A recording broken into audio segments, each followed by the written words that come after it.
各位好，eKelly 外貿電商研究院首席資訊官為你帶嚟今日深度解讀。用 AI 嚟執行外貿當中嘅營銷同銷售任務，點樣將 AI 嘅效果做到極致呢？平時你用 AI 嚟生成內容嗰陣，係咪會有下面呢啲問題？一係 AI 生成嘅內容太過於寬泛，無法落地；一係佢就喺度亂噏一通，同你嘅產品關聯度唔係咁大。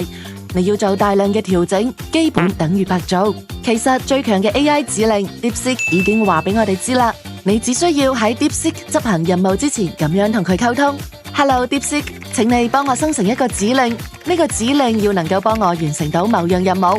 呢個時候 DeepSeek 就會俾到一個優質嘅指令，你要知道應該點樣同佢溝通，佢先至會幫你輸入呢個任務。譬如話，幫我生成一條高級指令，呢條指令要等 DeepSeek 能夠生成優質嘅開發信。咁呢個時候 DeepSeek 生成嘅指令效果就會比較唔錯啦。如果你仲覺得呢個效果唔夠好，就喺呢個指令嘅基礎上再去微調。呢個時候你嘅效率就會高到講你都唔信。用咁樣嘅方法去同 AI 溝通，你一定可以攞到你想要嘅結果。